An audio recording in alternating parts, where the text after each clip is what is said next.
আসসালামু আলাইকুম সবাইকে। আজকে আমার ফোন কেনার 1 বছর পূর্ণ হলো। লাস্ট ইয়ার এই দিনে আমি আমার এই ফোনটা গিফট পেয়েছি। দেখতে দেখতে 1 বছর হয়ে গেল আমার ফোনের বয়স। তো এই যে প্যাকেজিংটাই ছিল লাস্ট ইয়ার, আমি এখনও সব কিছু গুছিয়ে রেখেছি। আমার ফোনটা গিফট করেছিল আমার শ্বশুর আব্বু। আমি একদমই জানতাম না, সে হচ্ছে একজনকে দিয়ে দেশের বাইরে থেকে আনিয়েছিল এবং কাউকে বলে নাই।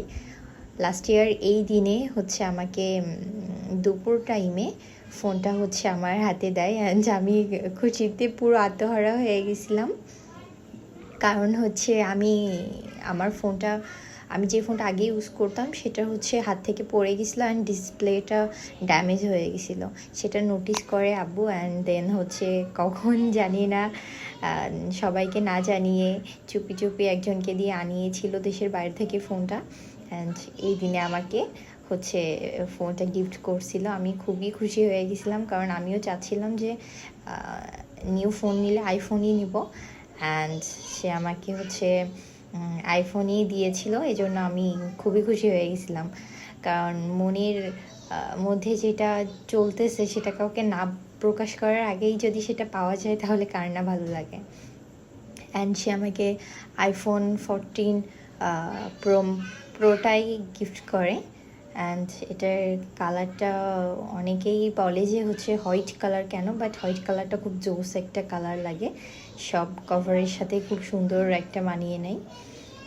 যেখানে ছিল চার্জার, ছিল ফোনের চার্জারটা মনে হয় যে আলাদা করে কেনা হয়েছিল। অ্যান্ড এই যে আমি দেখছিলাম যে লাস্ট ইয়ারও আমি এইভাবেই সব কিছু খুলে খুলে দেখছিলাম, যে আমার খুব খুশি লাগছিল।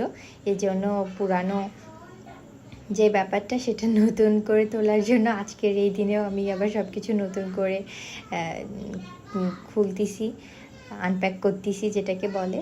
অ্যান্ড খুবই ভালো লাগছিল আমার লাস্ট ইয়ার। অ্যান্ড দেখতে দেখতে 1 বছর হয়ে গেল, আর আলহামদুলিল্লাহ ফোনের আমার এখনও পর্যন্ত আগের মতোই নতুন আছে, কোনো রকম প্রবলেম হয়নি ফোনে। বাচ্চা কাচ্চা নিয়ে ফোন ব্যবহার করাটা যে কতটা টাফ, তারপরেও যদি এরকম